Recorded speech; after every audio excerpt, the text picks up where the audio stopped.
Picture this. It's a random Tuesday, and you've had another okay day at work. Then you get a call, your friends say they're going to see a new movie that looks really good, so you join them. You settle into your theater seat, and what happens next feels like...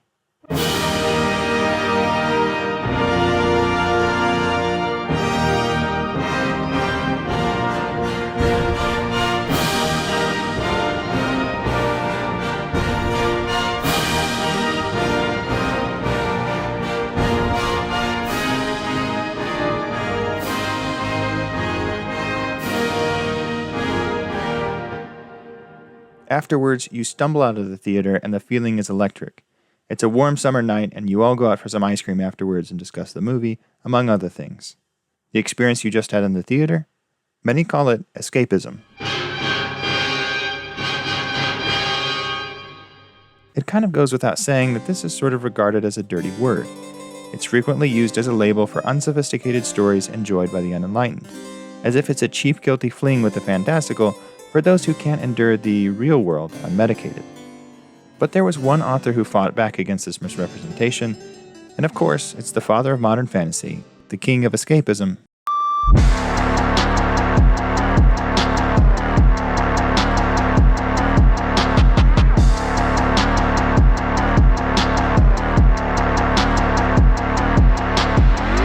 While he was in the early stages of his work on Lord of the Rings, Tolkien wrote an essay called On Fairy Stories, in which he fleshes out his ideology on their purpose and meaning. Of them, he states that fairy stories are not about fairies or elves themselves.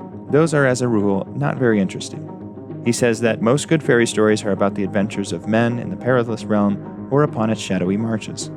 So when he talks about fairy, it refers to the realm and the stories about it, not the creatures.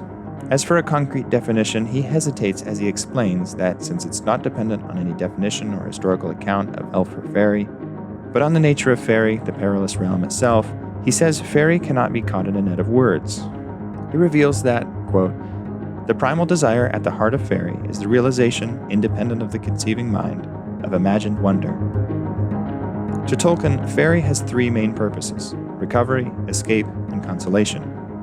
By recovery, Tolkien states that he means not just the sense of returning to health, but the recovery of regaining something once lost.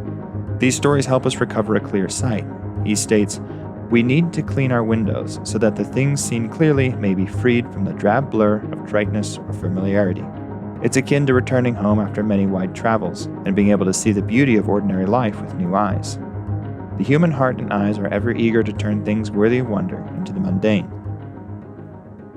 And now we turn to escape. To Tolkien, both escape and consolation are closely linked. His remarks are so insightful that I can't just summarize them, so let me read them straight to you.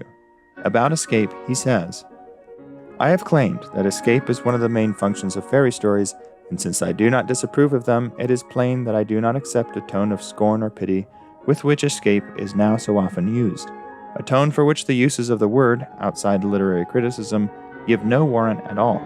In what the misusers are fond of calling real life, escape is evidently, as a rule, very practical and may even be heroic. Evidently, we are faced by a misuse of words and also by a confusion of thought. Why should a man be scorned if, finding himself in prison, he tries to get out and go home? Or if, when he cannot do so, he thinks and talks about other topics than jailers and prison walls? About the supposed abandonment of the real world that fantasy was accused of, Tolkien wrote a colleague saying, fantasy is at its best founded on a love and respect for the real world. Tolkien's close friend and author of Narnia, C.S. Lewis, in an essay on science fiction, says this about escape. My friend Professor Tolkien asked me the very simple question, what class of men would you expect to be the most preoccupied with and the most hostile to the idea of escape? And he gave the obvious answer, jailers.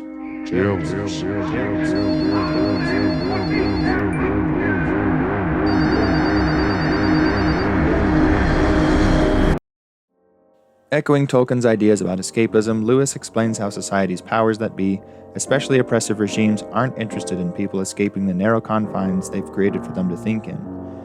These professors witnessed in real time the oppression and human rights violations of various peoples, and would have heard of the tight government control over the minds of these government subjects. Even Russia, under Stalin's rule, banned escapist literature like that of Alexander Grin, castigating his work as useless dreaming, as the people turned to it for escape from the recent horrors of the Second World War. Apparently, the land of Faerie was too formidable a match against the might of Stalin and his iron grip over the minds of the people. И счастья всем вам, друзья мои.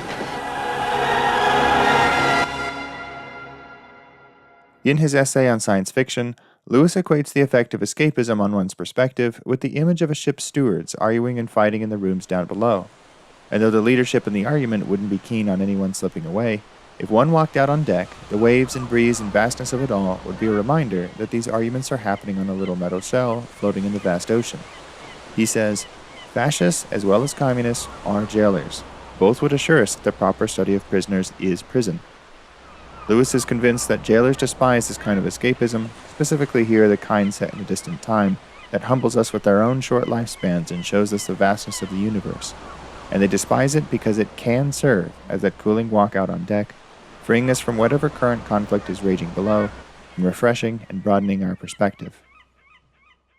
Aside from the oppressive regimes and world wars, Tolkien lamented that since the Industrial Age, we have created a society that we want to escape from.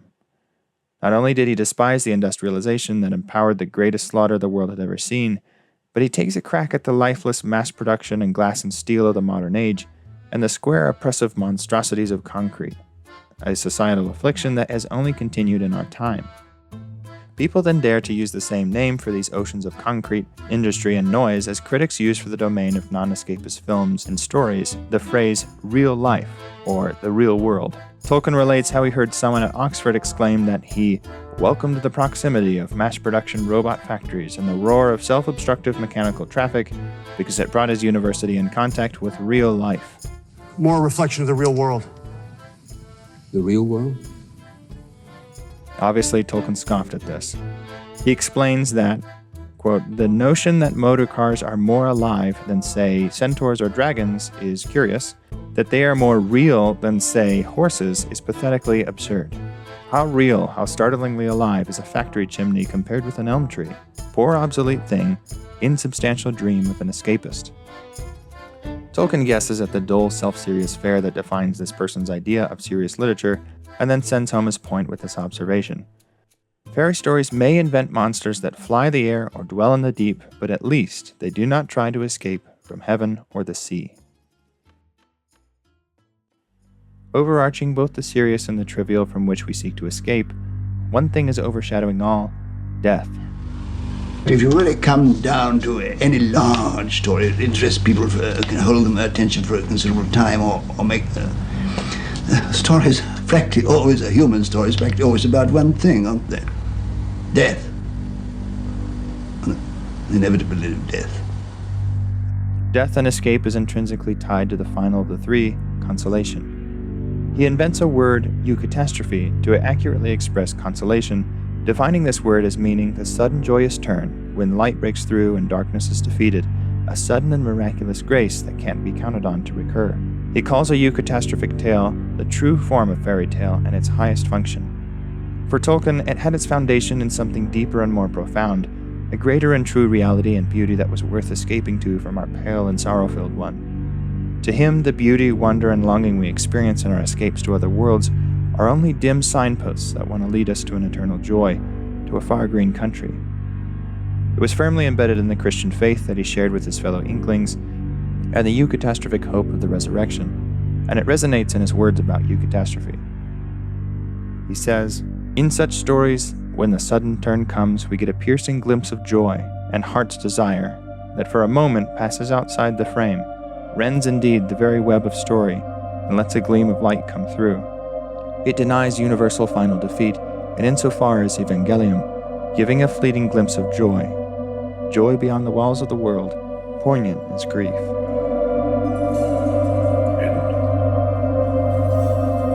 Death is just another path, one that we all must take. The grey red curtain of this world rolls back, and all turns to silver clouds. And then you see him.